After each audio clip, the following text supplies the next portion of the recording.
நேரடி பணி நியமனம் போடுறீங்க பார்த்தீங்களா? இந்த நேரடி பணி நியமனம் எல்லாமே ஊழல் தான். தயவு செய்து இந்த நேரடி பணி நியமனம் போடாதீங்க. அப்படியே நேரடி பணி நியமனம் போடுறதுனால 2 கேட்டகரிக்கு போடுங்க. ஒன்று ஊனமுற்றோருக்கு போடுங்க. அப்படி இல்லைன்னா இந்த விதவைகள் இருக்காங்கல்ல அவங்களுக்கு போடுங்க. அதுவும் அவங்களோட இந்த பொருளாதார பின்னணி இதெல்லாம் பார்த்து கொடுங்க. யார் ஏழையோ எளியவர்களோ அவர்களுக்கு பார்த்து கொடுங்க. இந்த இதெல்லாம் பண்ணுங்க தயவு செய்து. ஆனால் இந்த நேரடி பணி நியமனத்தை ஃபுல்லாக ஒழிங்க. இதில் தான் லஞ்சம் வந்து அதிகரிக்குது. இதில் வந்து வேலைக்கு காசை கொடுத்துட்டு வர்றவனு மக்கள்கிட்ட பேய் மாதிரி அலையிறான் காசு பிடுங்கிறதுக்கு. ரெண்டாவது சட்டங்கள் கடுமை இயற்றுங்க.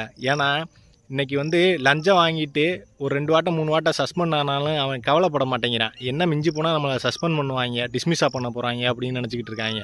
நீங்கள் தயவு செய்து டிவிக்கு அரசாங்கம் இந்த ஒரு வாட்டை லஞ்சம் வாங்கி பிடிபட்டாலும் அவனோட லஞ்சம் வாங்கினது நிரூபிக்கப்பட்டுச்சுன்னா அவனோட வேலையை பிடுங்கிட்டு டிஸ்மிஸ் பண்ணி விரட்டி விடுங்க. ஏன்னா எத்தனையோ நல்ல நல்ல கனவோட மக்களுக்கு நல்லது செய்கிறதுக்காண்டி காத்துக்கிட்டு இருக்காங்க. ஆனால் அவங்களுக்குலாம் வாய்ப்பு கிடைக்க மாட்டேங்குது.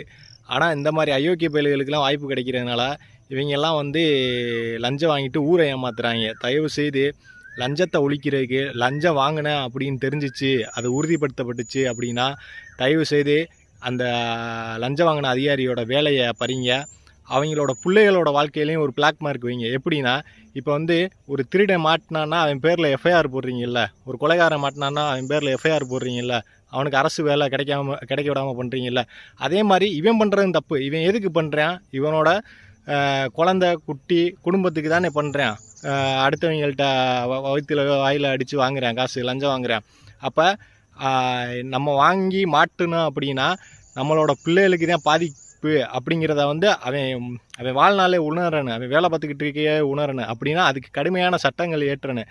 எப்படின்னா இப்போ நான் லஞ்சம் வாங்கி மாட்டுறேன் அப்படின்னா என்னோட பிள்ளையோட இதில் ஒரு டிசிலே இதில் ஒரு பிளாக் மார்க் விழுந்துடணும். அவன் அரசாங்க வேலைக்கு போகும்போதோ இல்லை அரசு ஏதாச்சும் கொடுக்கக்கூடிய அந்த உதவியை பெறும்போதோ அது அவனுக்கு தடையாக இருக்கணும். அங்கே அது கிடைக்க விடாமல் பண்ணணும். அப்படி பண்ணிட்டாவே லஞ்சம் வாங்குறவன் பயந்துருவேன் ஆட்டோமேட்டிக்காக.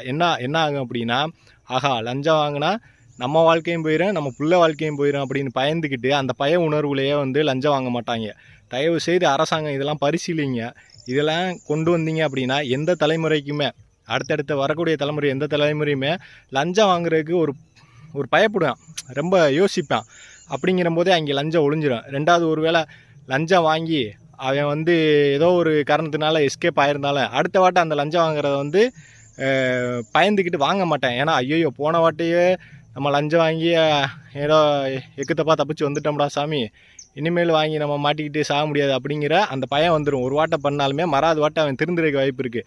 நீங்கள் டிஸ்மிஸ் பண்ணுங்கள். இந்த மாதிரி சிஸ்டத்தை